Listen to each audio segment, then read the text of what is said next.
Pero antes, les decía, la presidenta Xiomara Castro ha anunciado que enviará esta semana al Congreso Nacional la Ley de Justicia Tributaria que ha generado tanta controversia. Escuchemos a la presidenta.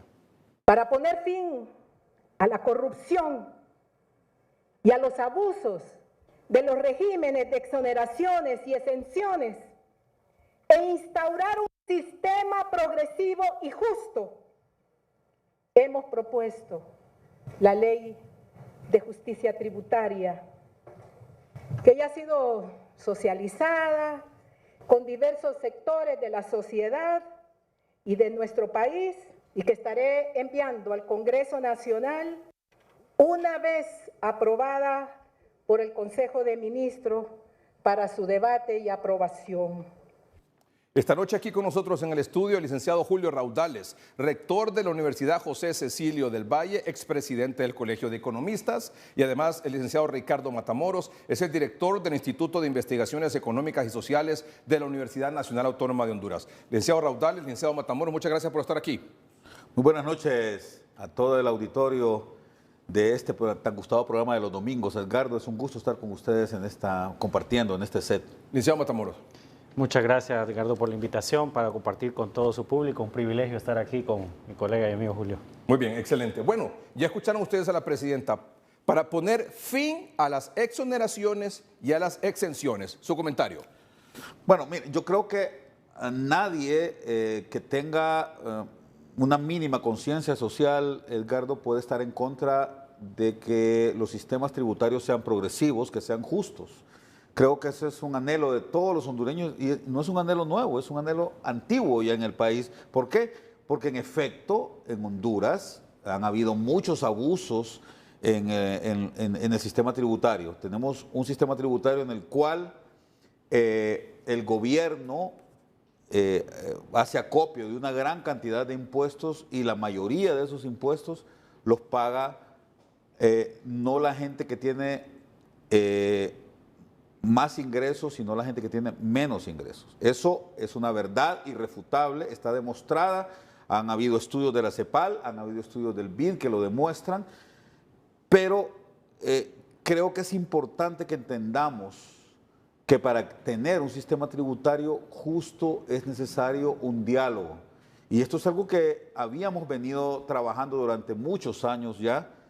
Hace más o menos unos 10 años, Edgardo, se instauró un grupo de profesionales muy reconocidos acá en el país. Algunos, la mayoría de ellos habían sido ministros de finanzas y allí también estuve, me invitaron a que formara parte de ese grupo. Y entre todos, te estoy hablando de personas como Bonoe Pino, como Rebeca Santos, como Edwin Araque, como Manuel Bautista, como William Chong-Won, en paz descanse, Arturo Alvarado y otras personas, independientemente de su forma de pensar, pero con mucho compromiso por este país, elaboramos una propuesta para que hubiese un diálogo fiscal en el país. Yo la tengo acá, le voy a pedir acá a cámaras que me la enfoquen. Aquí está. Es una propuesta, se llama Pacto Fiscal para un Desarrollo Sostenible con Transparencia y Rendición de Cuentas. Es un documento que se presentó al entonces gobierno del presidente Juan Orlando Hernández, lo engavetaron, se le presentó al ministro de Finanzas, al presidente del Banco Central y simple y sencillamente lo echaron pues al cajón del olvido y nunca se tomó en consideración. El documento anda circulando por ahí. Yo lo que me pregunto es cuánto de esta propuesta elaborada con conciencia fue tomada en consideración para elaborar esta propuesta de ley, porque yo he revisado con mucho detenimiento las 4 leyes que ha propuesto la actual administración y no encuentro básicamente un sustento fuerte para lograr que de verdad lo que la presidenta Xiomara Castro dijo en esa locución que presentaron hace poco aquí en el programa se convierta en realidad. Yo lo que veo que hay es simplemente la eliminación de exoneraciones, no implica una revisión, no implica un elemento que pretenda buscar la justicia en el tema, porque hay que reconocer, Edgardo, que, si bien es cierto, las exoneraciones no son el único camino para lograr competitividad en el país, el problema en Honduras es que no hay otra ruta y no se ha trabajado en otra ruta para que el país gane competitividad. No tenemos un sistema de protección a la propiedad, que es un elemento importante. No tenemos un sistema educativo de primer nivel, tampoco, que es fundamental para que haya competitividad en el país. No tenemos tampoco elementos de política monetaria y fiscal que busquen que exista una progresividad o una mejora también en la competitividad. Y ¿Servicios públicos ineficientes? Servicios públicos, energía, un elemento clave, y eso no lo digo yo, lo que te estoy repitiendo son los requisitos que el Foro Económico Mundial y el Banco Mundial han dicho que son fundamentales. Ahora, para ¿esta lograr... ley de justicia tributaria genera inversión en el país?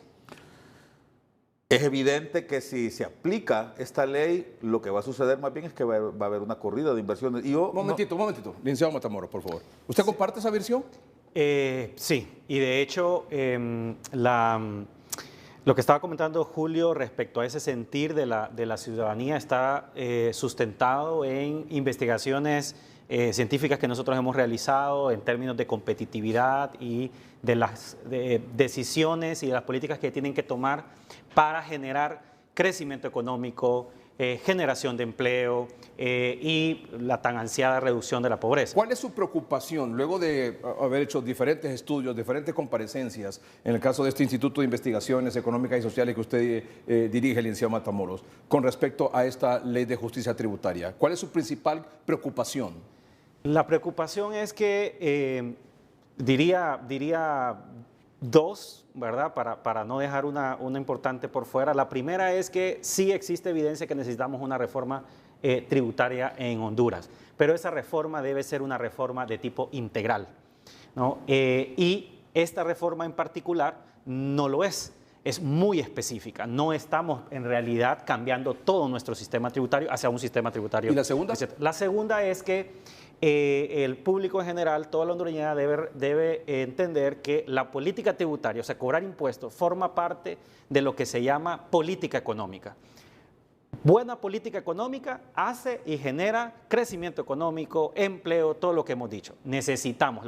La historia de Honduras de no reducir la pobreza, de la inequidad, etcétera, es por mala política económica.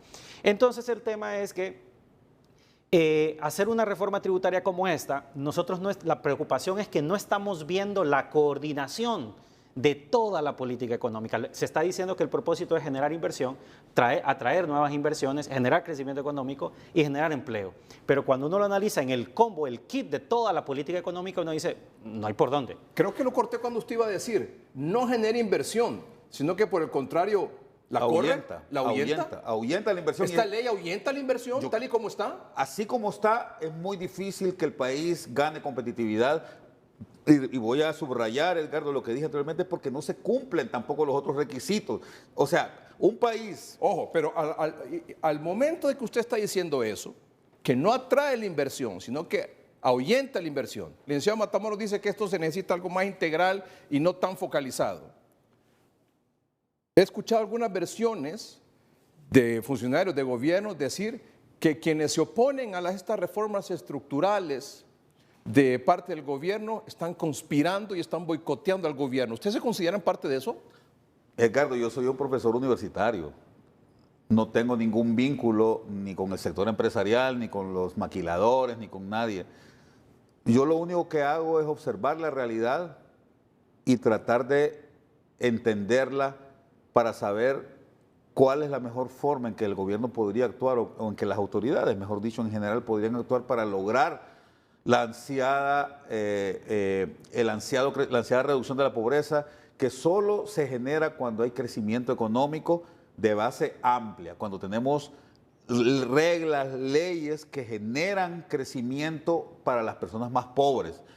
Y para eso es imprescindible que haya inversión, que hayan personas capacitadas trabajando en empresas que sean muy rentables para que pueda haber ganancia común de todo el mundo. Y yo quiero agregar algo a lo que decía Ricardo, que me parece muy acertado lo que mencionaba él. También él es profesor universitario, no tengo que decirlo acá. O sea, no trabajamos para empresarios. Y tampoco para partidos políticos. Mucho menos, mucho menos. Entonces, más allá del tema tributario, el tema tributario para mí es la cara de una moneda, una de las caras de una moneda. La otra cara es el gasto. Y creo que la otra cara es más importante. La otra cara es lo que te dice el valor, ¿verdad?, de la moneda. Visto que las monedas tienen en un lado un escudo y en otro lado tienen el valor de esa moneda, los 50 centavos o un peso, un lempira, si no hay aquí monedas de lempira, pero o los 20 centavos, lo que sea. Ese otro lado es el gasto público. Es claro, porque uno recauda, el gobierno recauda para gastar. Y el gasto público debe servir justamente para mejorar la calidad de vida de la gente. Entonces, tampoco lo que se ha visto en esta propuesta es cómo hacemos para mejorar la calidad del gasto, porque ese es el objetivo fundamental de sacar impuestos. ¿Qué es lo que esperarían ustedes entonces de esta propuesta de ley de justicia tributaria cuando llegue al Congreso? Te lo digo brevemente.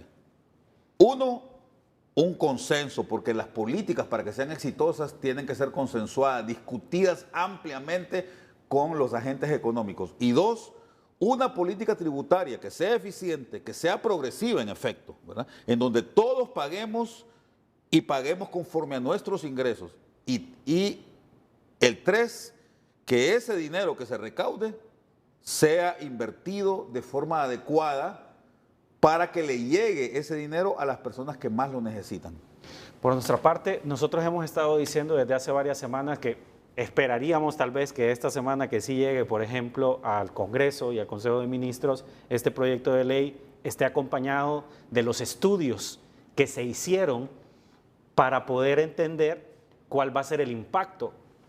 Con Julio lo hemos estado hablando en varios foros, nosotros no los hemos visto, de hecho ha sido parte del llamado que hemos estado hablando, bueno, cuál es la proyección, por ejemplo, en términos de crecimiento económico, de inversión. En realidad el futuro nadie lo conoce, no podemos saber a ciencia cierta, por ejemplo, si va a generar más o menos inversión, pero para eso existen ya metodologías para poder hacerlo, y hasta este momento nosotros no las hemos visto. Licenciado Matamoros, si esto lo aprueban en el Congreso Nacional, tal y como le llega, según la ley como usted la ha visto, sin ninguna observación, sin ninguna reforma de los sectores que han propuesto o que han hecho observaciones, ¿qué va a pasar?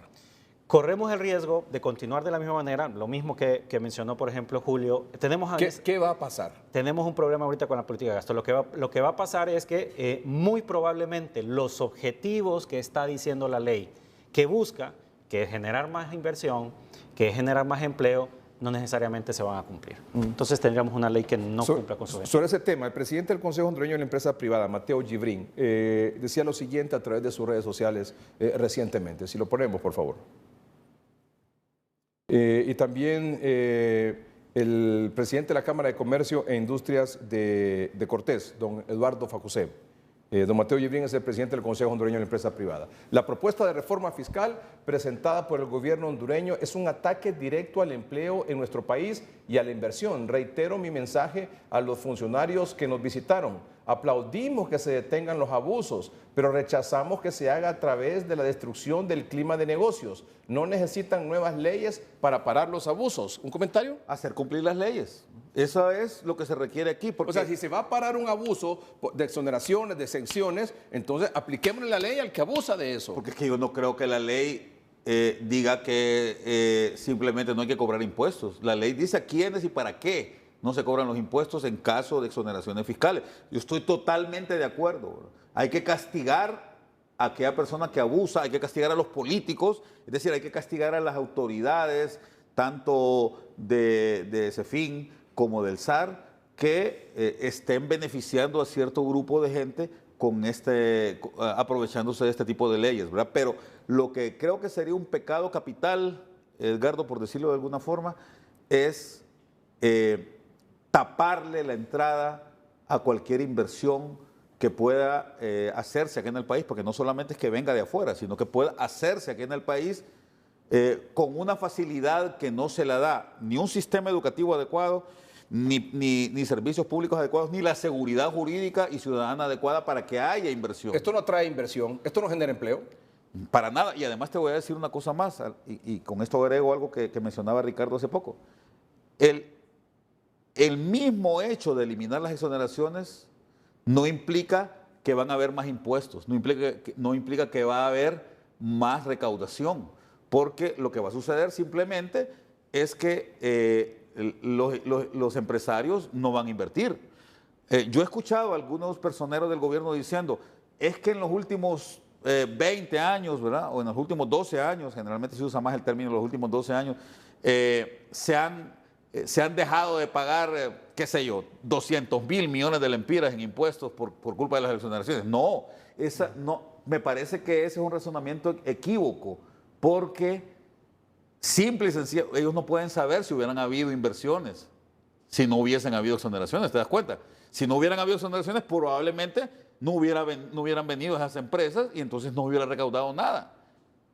Entonces, el hecho de quitar las exoneraciones no implica de por sí que van a haber más impuestos. Y el presidente de la Cámara de Comercio e Industrias de Cortés, don Eduardo Facusé, decía, nuestro análisis sobre el proyecto concluye que el mismo necesita modificaciones y no debe ser aprobado como está planteado, pues traería grave perjuicio al desarrollo de Honduras.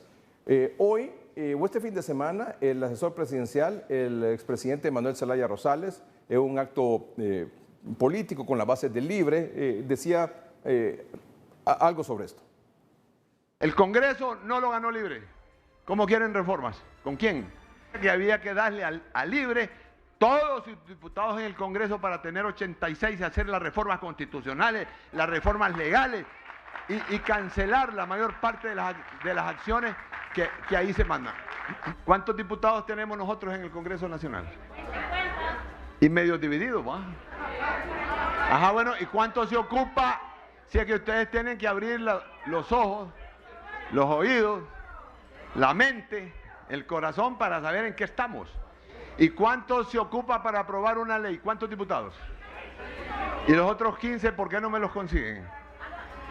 Ah, ¿verdad? Entonces, como es fácil con la boca hacer un potrero y con el dedo. Entonces, Libre tiene 50 diputados. Y de esos 50 hay división. Porque ustedes saben la división. No voy a hablar de ello porque yo quiero hablar de la unidad más bien. Entonces, para aprobar una ley o para derogar una ley o para derogar un contrato o para derogar un fideicomiso o para derogar un privilegio se ocupan 65 mínimo. Y si es constitucional se ocupan 86. ¿De dónde vamos a hacer reformas constitucionales? Bueno, se necesitan 65 votos para aprobar esta ley de justicia tributaria. Libre tiene 50 votos. ¿Cómo va a votar el Partido Liberal? ¿Cómo va a votar el Partido Salvador de Honduras? El Partido Nacional. ¿Ya saben ustedes cómo van a votar? No sabemos. Un momentito, vamos